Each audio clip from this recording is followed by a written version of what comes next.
What's up, guys? Welcome to Gwhisky. My name is Jeff. This is a channel where I offer my thoughts and opinions on a specific whiskey, and if you stick around at the end, I'll be giving it a score as well. If that sounds interesting, hit subscribe down below, and with that out of the way, let's jump into our review. Today we're looking at the Arran Barrel Reserve. Stick around.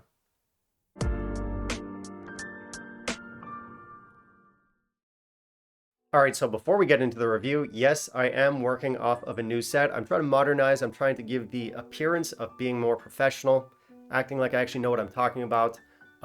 It's a work in progress, it's not perfect yet. I do have a sock over my microphone, but we're trying. Anyway, it's an Arran today. It's been a while since I last looked at an Arran on the channel. Today it's the Barrel Reserve. I am a huge fan of Arran. I've liked, to one degree or another, pretty much everything they've put out so far. So anytime that I see a new Arran that I haven't tried yet, I am going to pick it up. And that is what's happened here. This one is their cheapest offering. It is the cheapest Arran that money can buy. It's a little bit different than some of their other releases in terms of specs. Our ABV is going to be a little bit lower. This one is entirely bourbon matured. I believe it's entirely first fill bourbon matured, which is interesting. So this one, honestly, could go either way. Anyway, going back to price, this is going to be the cheapest Arran that you can get. It's roughly just under 10 US dollars cheaper than the standard Arran 10, at least in my market. So Arran 10 already very cheap, and I'm sure you all know about the Arran 10. It's a huge hit. It's been making big waves in the world of whiskey over the last couple of years. It keeps winning OSWAs, or Online Scotch Whisky Awards, and rightly so. It is one of the best entry-level single malts that money can buy. It's complex, it's delicious, it's amazing bang for buck. It is very batchy though. Batchy? Fine, it's batchy. The batches are quite different. The last 3 bottles of Arran 10 that I had were very different in terms of flavor, which is interesting. But that is something we'll probably get into in another video. We're here to talk about the Barrel Reserve. Now, I had heard a lot of different things about this stuff going in. A lot of people will tell you skip the Barrel Reserve, just go straight to the 10. Other people tell you that the Barrel Reserve is overlooked and that it deserves more attention. So going in, I didn't really know what to expect from this stuff. But because it's Arran, it's going to get the benefit of the doubt. So yeah, cheapest Arran, that's a good thing. 100% bourbon matured, also a good thing. At this price tag, it's hardly a risk.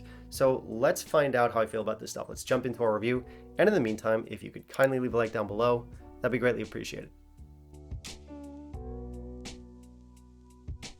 So when it comes to specs, this one is kind of the exception to the rule. Almost every Arran you buy is going to be at least 46% or higher.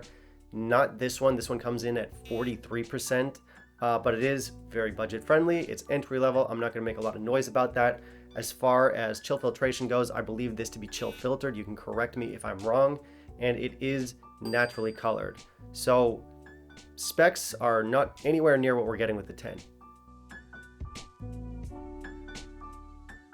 We do have a beautiful natural color in this one. As far as the bottle goes, Arran bottles always look good for me. I think it's a great bottle design. It's minimalist, it's craft, it's unique.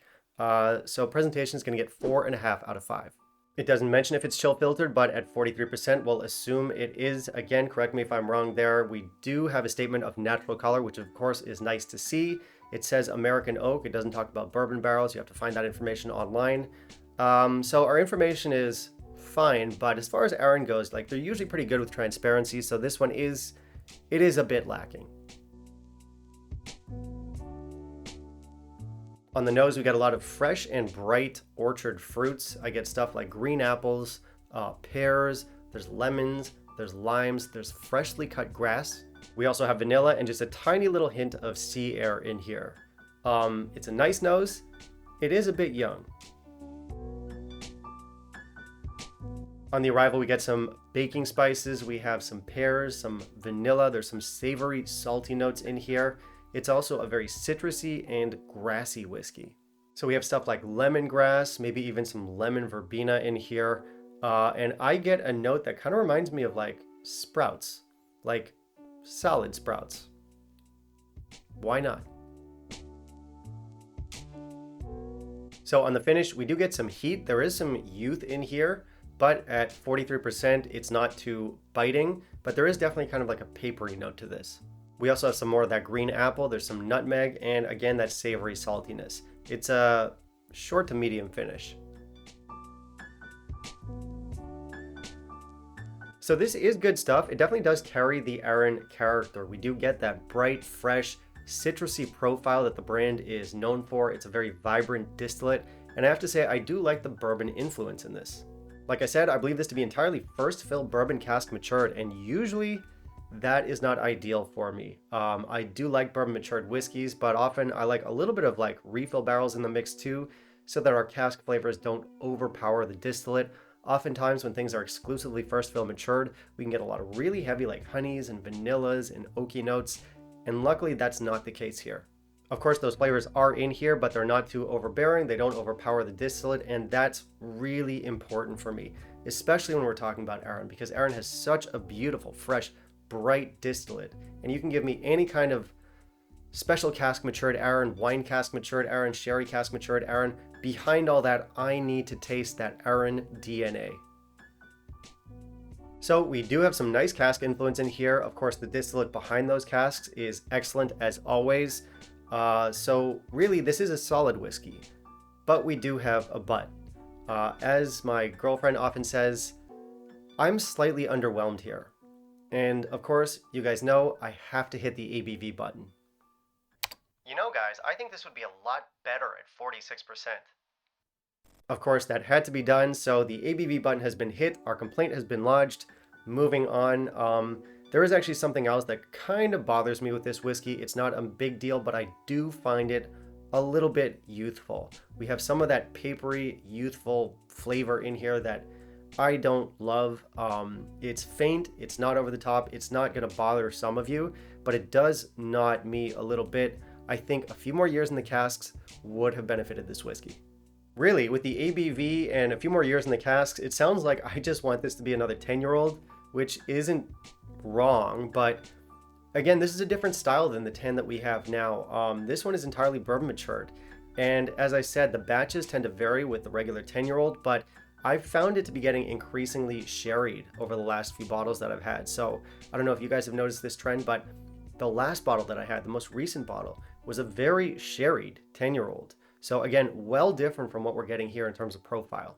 I still like it. It's still excellent stuff, but yeah, I don't know. Have you guys noticed this? It's getting more sherried. Let me know down below in the comments if you've noticed that too, but it's definitely a thing. The older ones were kind of like peachy and more orchard fruits. Nowadays, we're getting more of those dried fruits, those heavy spices. I even got some notes that reminded me of Macallan in my last 10-year-old, which was very unexpected. I'm getting really off topic. Let's talk about this one. Yeah, my point was that I would love for Arran to put out two 10-year-olds. I don't think any brand's done that. I think Aberlour has two different 12-year-olds. Both of them are sherried, but how cool would it be to have one naturally presented 10-year-old that's sherried and the other that's bourbon matured? This one is kind of similar in profile to the old label Arran 10-year-old. It's not as good, it's not as complex, it's not as interesting or engaging. It's a much simpler and younger version of those flavors though. So again, a few more years, give us that ABV, give us the age statement. This side by side with another sherried 10-year-old would be super cool. Thank you for coming. Anyway, all imaginary bottlings aside, I still think this is decent stuff. It's not great, but it's solid enough. I'm going to give it a warm 84. I think there is some missed potential in here, and you know, while I don't love it, I think it's too spirity, I think it's imperfect, it still does give us that Arran charm, and it's cheap. That being said, definitely start with the 10. So yeah, this is a very cheap whiskey, but as I said, it's around $10, just under $10 cheaper US in my market, and the 10 is just a better whiskey. It's more complex, interesting, layered, engaging, and just more delicious. So because the 10 is there, because the 10 is readily available, I think 99% of the time, I'll just be splashing out for the 10. But fine, if you want to take the 10 out of the picture, put the comparison aside, which is fair, I do think it's pretty good value, and I do think it's a decent enough whiskey. I think it's worth picking up. I love that it's a bourbon matured Arran. I wish we had more bourbon matured Arrans. So yeah, I definitely don't have a problem with value. I think, sure, pick it up if you're interested. All right, that's it for me today, guys. Thank you very much for watching. Of course, I do want to hear from you. Have you tried our Arran Barrel Reserve? What are your thoughts? How would you compare it to the 10-year-old? And while I'm asking about your thoughts, how do you feel about the new set? How do you feel about the new look? Do you think it works? Is there something I can tweak or change? As a viewer, I want to know what you think. Also, please like and comment and subscribe and Patreon and all that other stuff. Thanks so much for watching, guys. Bye-bye.